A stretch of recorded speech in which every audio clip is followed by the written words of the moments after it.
अब यहाँ हम डोपामिन प्रिकर्सर को डिस्कस कर रहे हैं और डोपामिन प्रिकर्सर में ड्रग नेम है levodopa. Okay, and levodopa is a pro drug of dopamine. ठीक है, लीवोडोपा डोपामिन की प्रो ड्रग है। एंड आपको एक मेन पॉइंट याद रखना है कि it is the most effective anti Parkinson drug. Levodopa is most effective anti Parkinson drug to improve life quality in Parkinson patient. ठीक है, तो जो पार्किंसन पेशेंट में उनकी लाइफ क्वालिटी को इंप्रूव करने के लिए सबसे most effective anti Parkinson drug कौन सी है? Levodopa. Okay, levodopa triple B blood brain barrier को क्रॉस कर देती है, but dopamine blood brain barrier को क्रॉस नहीं कर पाती।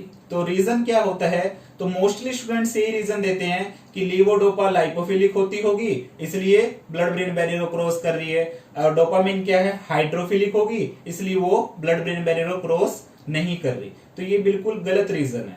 लीवोडोपा का अगर आप स्ट्रक्चर देखोगे तो लीवोडोपा के स्ट्रक्चर में 2 OH ग्रुप है। ओके, तो यहाँ रीजन क्या है कि जो लीवोडोपा है इसके लिए हमारे ब्लड ब्रेन बैरियर के बाहर ट्रांसपोर्टर प्रेजेंट हैं। उन ट्रांसपोर्टर को बोलते हैं हम LAT।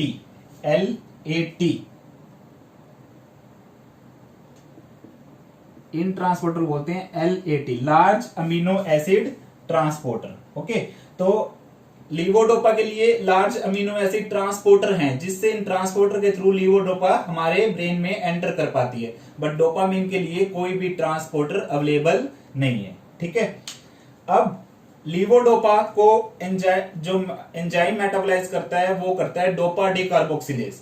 अब डोपा डिकार्बोक्सिलेज हमारे ब्रेन में भी होता है, जिसको हम सेंट्रल डोपा डिकार्बोक्सिलेज बोलते हैं, और वही डोपा डिकार्बोक्सिलेज हमारी पेरिफेरी में भी होता है, तो वहां पर उसको बोलते हैं पेरिफेरल डोपा डिकार्बोक्सिलेज।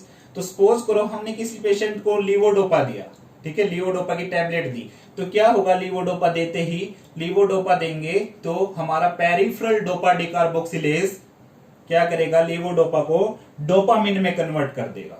ठीक है, जैसे ही मैंने लीवोडोपा ली, ओरल रूट से टैबलेट ली, तो मेरे ब्लड में एंटर करेगी, वहां पर लीवोडोपा को पेरिफेरल डोपा डिकार्बोक्सिलेज क्या कर रहा है? डोपामिन में कन्वर्ट कर रहा है। तो अगेन डोपामिन बन गया।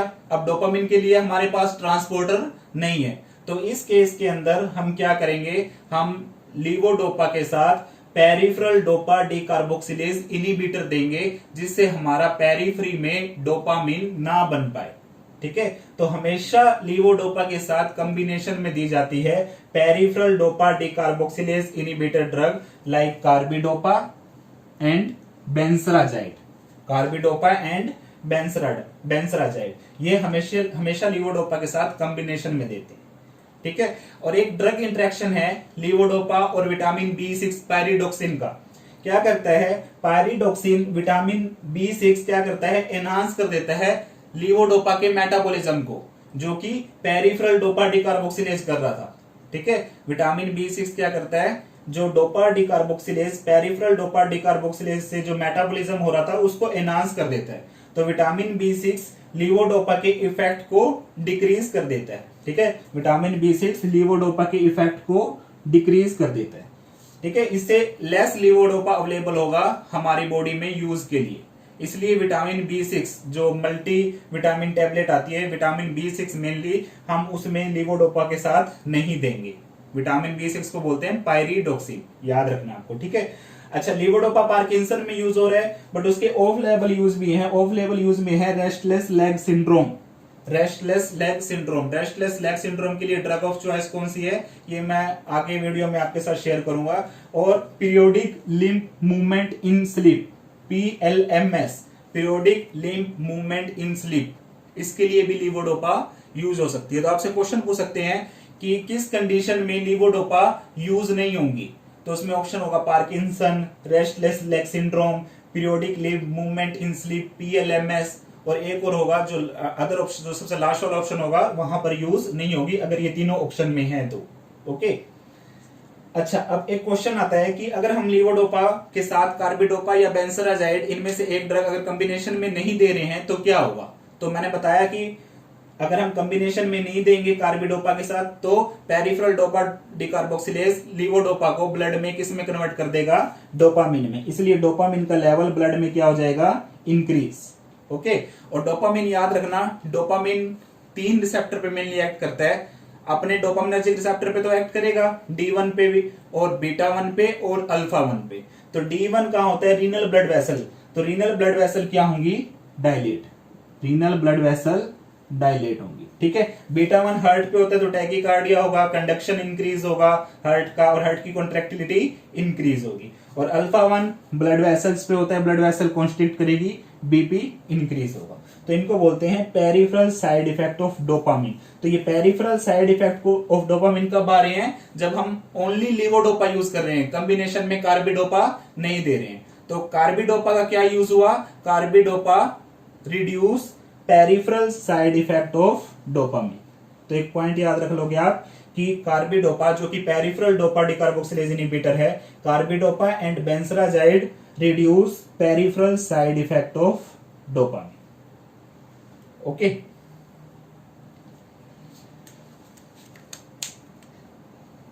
अब हम डिस्कस कर रहे हैं साइड इफेक्ट ऑफ लीवोडोपा। तो पेरिफेरल साइड इफेक्ट मैं आपसे डिस्कस कर चुका हूं। पेरिफेरल साइड इफेक्ट का रीजन क्या है कि अगर हम लीवोडोपा को कार्बिडोपा या फिर बेंजराजाइड के साथ कॉम्बिनेशन में यूज नहीं कर रहे, ओनली लीवोडोपा यूज कर रहे हैं, तब पेरिफेरल साइड इफेक्ट आते हैं। तो पेरिफेरल साइड इफेक्ट को अगर हम ट्रीटमेंट देना हो तो अगेन वही रीजन रहेगा कि अगर हम लीवोडोपा को कॉम्बिनेशन में दे, किसके साथ? कार्बिडोपा या फिर बेंजराजाइड के साथ। इसलिए peripheral side effect can be reduce by carbidopa और बेंजराजाइड, ठीक है। अब बात करें सेकंड साइड इफेक्ट की। सेकंड साइड इफेक्ट रहता है लीवोडोपा का नोजिया एंड वोमिटिंग। और नोजिया और वोमिटिंग के लिए मेनली रिस्पॉन्सिबल होता है कीमो रिसेप्टर ट्रिगर जोन, ठीक है। अब कीमो रिसेप्टर ट्रिगर जोन पे डोपामिनर्जिक रिसेप्टर होते हैं। तो डोपामिन उन डोपामिनर्जिक रिसेप्टर पे एक्ट करते ही सीटीजेड को स्टिमुलेट कर देता है, जिससे नोजिया और वोमिटिंग होती है, ठीक है। तो अब बात करें कि नोजिया एंड वोमिटिंग को कौन सी ड्रग ट्रीट कर सकती है, तो उस ड्रग का नाम है डोमपेरिडोन, ठीक है। क्या नाम है? डोमपेरिडोन। डोमपेरिडोन क्या है? एक D2 ब्लॉकर है, ठीक है। तो एक मेटाक्लोप्रामाइड भी होती है, उसको हम यूज नहीं करते।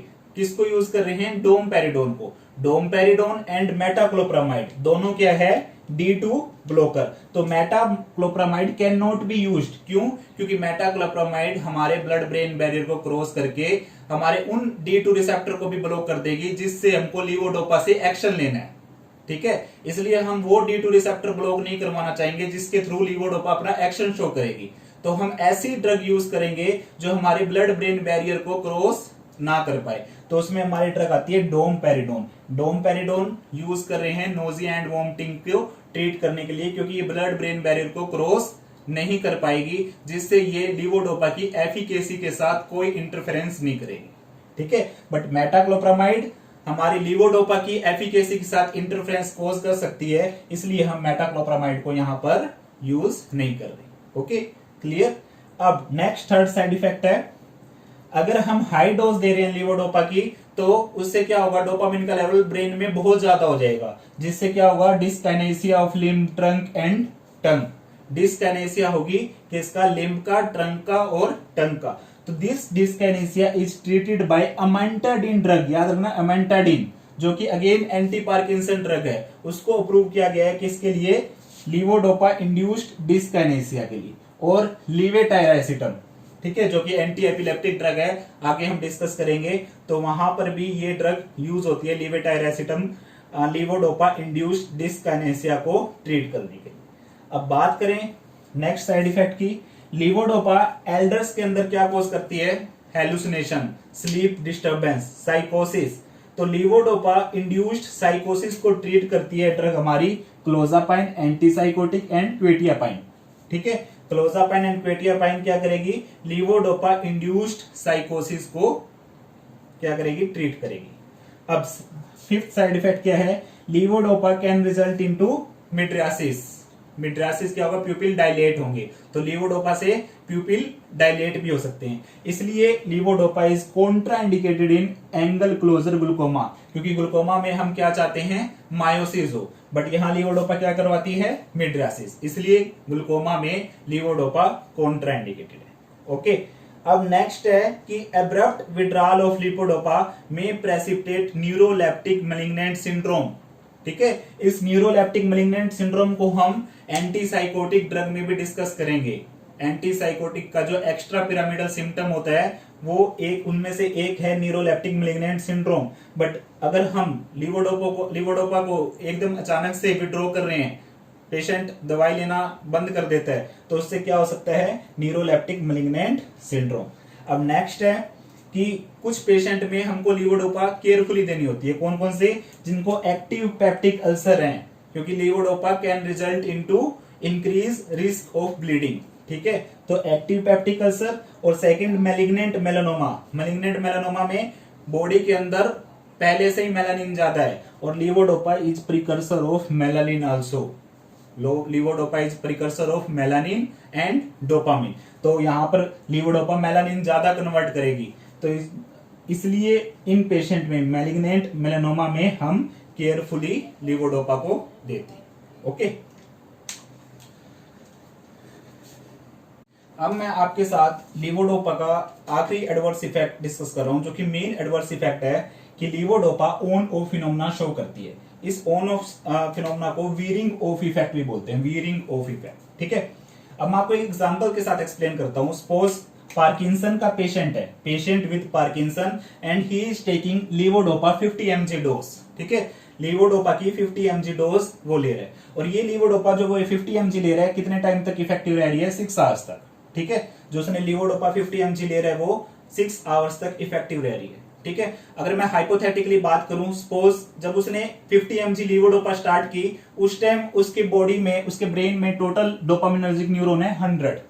ठीक है, अब पेशेंट ने ये 50 mg लीवोडोपा 2 साल तक ली, लेकिन 2 साल के बाद क्या होगा, जो लीवोडोपा 50 mg थी वो 5 आवर्स तक इफेक्टिव रहेगी। रीजन क्या है, क्योंकि अब न्यूरॉन्स का क्या होगा, न्यूरॉन्स 80 हो जाएंगे, क्योंकि मैंने बताया था पार्किंसन डिजीज क्या है, न्यूरो डिजनरेटिव डिजीज। जब स्टार्टिंग में लीवोडोपा 50 mg स्टार्ट ही की थी तब न्यूरॉन्स थे 100, तो 100 न्यूरॉन्स उस 50 mg लीवोडोपा का डोपामिन बना रहे थे और वो न्यूरॉन्स डोपामिन को रिलीज कर रहे थे। बट 2 साल के बाद क्या हुआ, अब न्यूरॉन्स कितने रह गए, 80। अब 80 न्यूरॉन्स उस 50 mg लीवोडोपा का डोपामिन बना रहे हैं, तो ऑफ कोर्स ही बात है कि 80 न्यूरॉन्स कम डोपामिन सिंथेसाइज कर पाएंगे, कम डोपामिन रिलीज कर पाएंगे। ठीक है, इसलिए अब लीवोडोपा कितने टाइम तक इफेक्टिव रह पा रही है, 5 आवर्स तक। ठीक है, तो अब ओनो फिनोमेना क्या है कि पहले 6 आवर्स तक लीवोडोपा इफेक्टिव रह रही थी, अब 2 साल बाद क्या हो रहा है कि 5 आवर्स तक पेशेंट नॉर्मल है, कोई उसको पार्किंसन के सिम्टम्स नहीं आ रहे क्योंकि वो लीवोडोपा ले रहा है। बट लास्ट आवर्स जो 6 आवर है, जो लास्ट आवर्स होगा 5 to 6 आवर्स का टाइम, उस टाइम पेशेंट को दोबारा से सिम्टम अपीयर हो रहे हैं पार्किंसन के, like muscle rigidity and tremor, तो इसको बोलेंगे ऑफ पीरियड। ठीक है, तो लीवोडोपा ऑन फिनोमेना शो कर रही है 5 आवर्स तक, जहां पर पार्किंसन का कोई भी सिम्टम्स नहीं आ रहा, और जो आखिरी जो 6 आवर्स 5 to 6 का टाइमिंग है, लास्ट आवर्स, उसमें क्या आ रहा है, ओ फिनोमेना हो रहा है, जिसमें दोबारा से पार्किंसन के सिम्टम अपीयर हो रहे हैं। तो ओ फिनोमेना में पार्किंसन के सिम्टम अपीयर होंगे, ओन में क्या होगा, पार्किंसन के जो सिम्टम्स है वो अपीयर नहीं होंगे। और own of phenomena can be reduce by carbidopa. ठीक है, कार्बिडोपा क्या है, पेरिफेरल डोपा डिकार्बोक्सिलेज इनहिबिटर, तो ओन ऑफ फिनोमेना को कार्बिडोपा से रिड्यूस कर सकते हैं। ओके, तो ये था लीवोडोपा के बारे में। ओके।